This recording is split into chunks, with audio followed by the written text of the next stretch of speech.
I told you that because language is saturated with history and culture and memory, the way that it is policed within our classrooms and our communities is deeply connected to racism and colonialism. Hello Yang Yang, this is Now Man.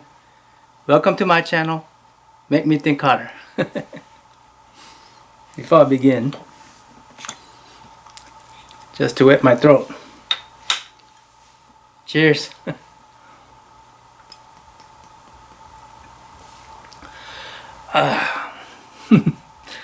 Don't worry, I'm not an alcoholic. That was just a prop, okay? But what if I am? Where I'll go to overcome the problem of being alcoholic? Alcoholic Anonymous, right?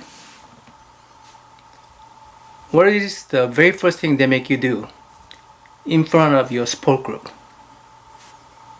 They make you get up and admit that you are alcoholic. So I want to begin this video in front of my support group and admit that I'm a racist by this dictionary definition. A person who shows or feels discrimination or prejudice against people of other races, or who believes that a particular race is superior to another. For example, I recently read somewhere on the net that generally Asian people have slightly larger heads or the skull compared to other races. So where does my mind immediately go? Oh, we Asians are superior in our intellect. We don't speak English that well, but we are superior in our intellect.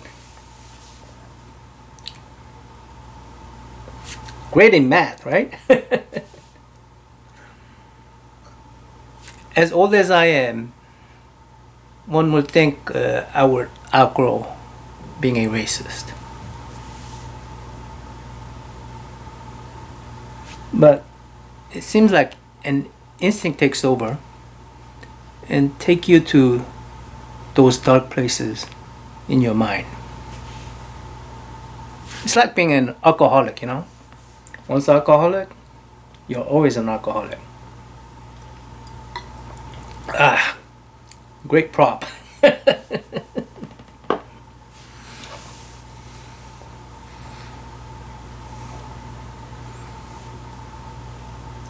I think the reason for all that is that because I've been trained to be racist from a very early age. However, I do want to share and name 3 things in my life that have dramatically changed my views on racism. 1, Robinson Crusoe. 2, Roots.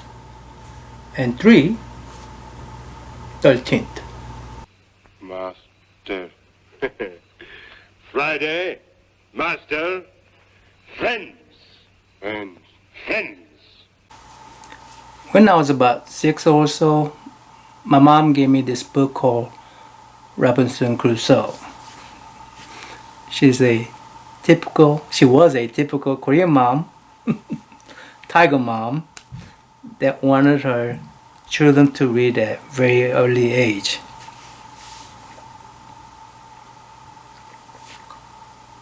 I fell in love with the book. If you guys don't know, Robinson Crusoe is supposed to be a very first English novel. Have been translated to so many languages that no other book has been translated as much except for the Bible. It's a very widely read book, at least in my time when I was a kid. I love the book so much. I asked my mom for the adult version and with more details I read that cover to cover, over and over. One of my go-to entertainment was daydreaming or fantasizing about being Robinson Crusoe. Those of you who don't know the story, it's about this English gentleman getting shipwrecked on an island, surviving there. He learned to bake his own bricks so he could build a house, fences, cabins, umbrellas, train bird to sing and talk, all kind of stuff. I fantasize about everything except for sad moments like when his dog died, I mean, he was trapped on that island for a long, long time, 30, 40 years. One day,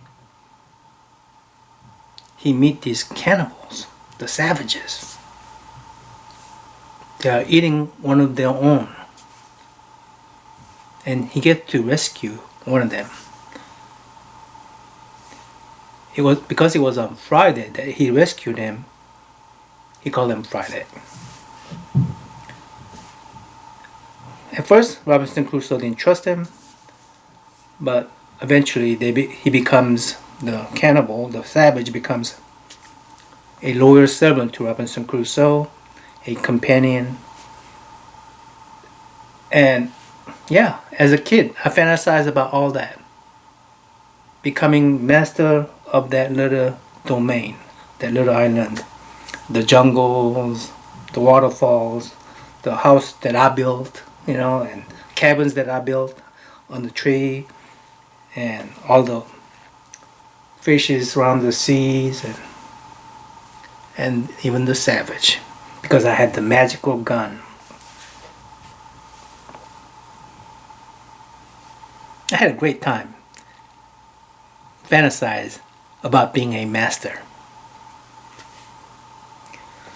One day my dad comes over to us kids and says, "Hey kids, I've been working for the United States government for 15 years and they're granting me to take my family to the United States, immigrate to the United States. So we're moving." Friday. Friday? No. Me. Me. Master. Me, master. No. We came to the United States in 1974. When we were in Korea, we had a black and white TV. We were introduced to color TV with the remote control. We only had like 3 channels. This is before cable time, I think. So we had a lot more than 3 channels, but not hundreds of channels, But still, it was pretty amazing. Color and 3-4 times more channel than Korea, and all kind of free movies on different channels, and Robinson Crusoe movies. I think this particular movie came out in 1975. Man Friday.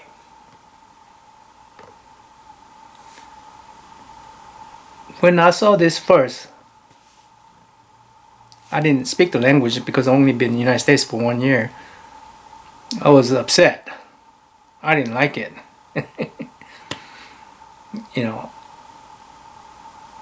Come on, Robinson Crusoe saved your life. You should be thankful, loyal servant of Robinson Crusoe. Why are you guys ruining my story, my childhood story, my favorite story, For the longest time, I didn't realize it was point of view from Friday.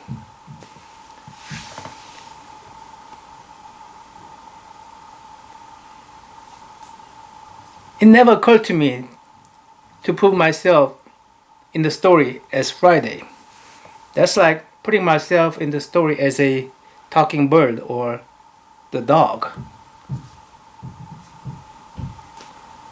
You could be master of this island. Why would you want to put yourself in a story as a savage? But it got me thinking, wait, this savage is a people, is a person, has his own identity, you know? Thinking about all that made me realize Robinson Crusoe wasn't such a cool dude. Say it! Say Toby!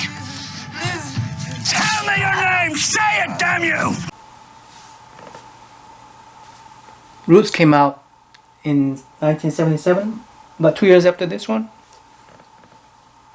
Wow, that was a powerful series, TV series.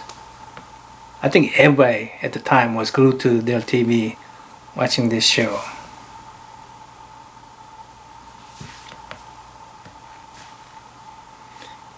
It changed, at least my mind, about racism dramatically on this one, right? Even to this point, I was resistant to change. But after watching that, I realized the cruelty, not only taking away your freedom and doing all those physical harms to you as a master to servant or slave, the act of taking your identity, person's identity, given identity by your parents, taking that away, it was called Kunta Kinte, but we're going to insist that you be Toby, my slave. Giving new identity that is a slave. You cannot be your master at all. As Man Friday suggests,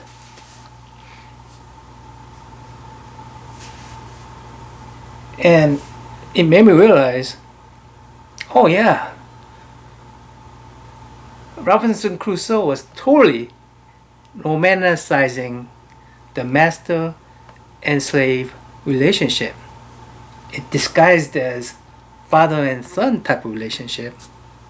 But no, that was always master and servant or master and slave relationship.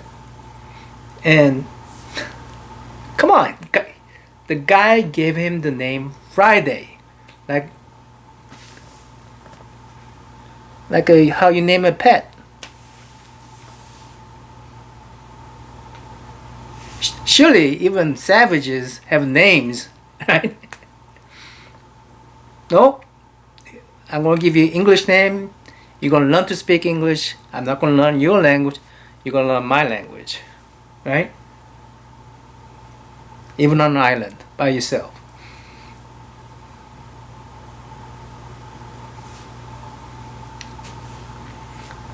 By this time, 77, I was in Oklahoma. I learned about Oklahoma history. I learned about how Oklahoma had a history of land runs, government giving away lands to people to expand the West, taking away land from Native Americans. Read about Trail of Tears. This is right before I was taking, I was about to take oath to become citizenship. I took tests and become a citizen.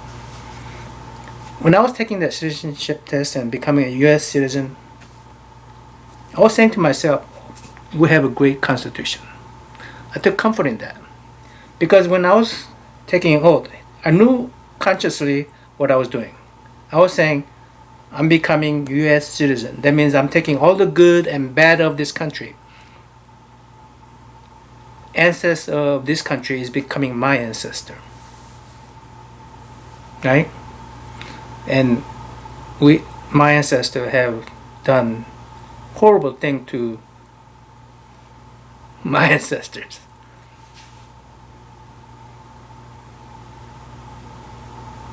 But I take comfort in our Constitution.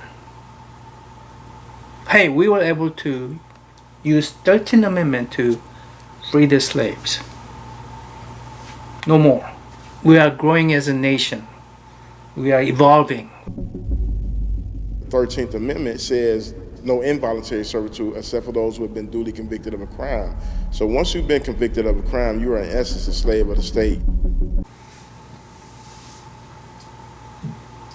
Between this show and that show, it's been 43 years.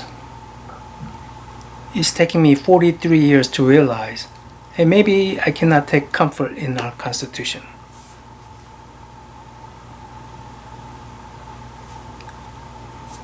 I always thought United States is most diverse, most tolerant,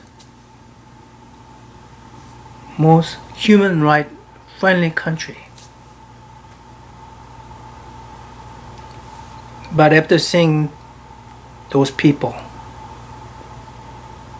those children behind bars at the borders, after seeing George Floyd getting murdered in front of us, after seeing this 13th show, I'm wondering if we have to admit that we are racist nation. We are racist community. We are, or at least I am, racist person.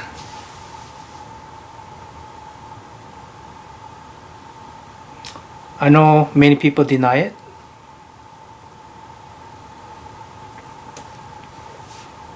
But these people are proof. They even people who do not think that in higher planes know that we have a systemic racism in our laws. The Bureau of Justice reported that 1 in 3 young black males is expected to go to jail or prison during his lifetime, which is an unbelievably shocking statistic. This lady is threatening to call cops on this black man because she knows she has advantage. She knows. So does she.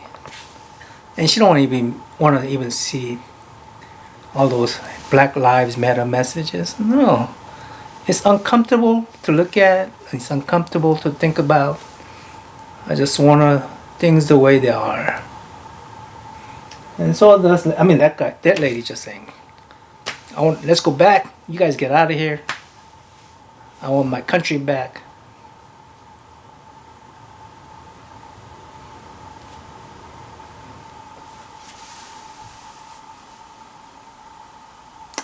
Again, if we don't admit that we are racist, then we're not willing to solve the systemic racism that we might have in our country. Till next time, I'm out.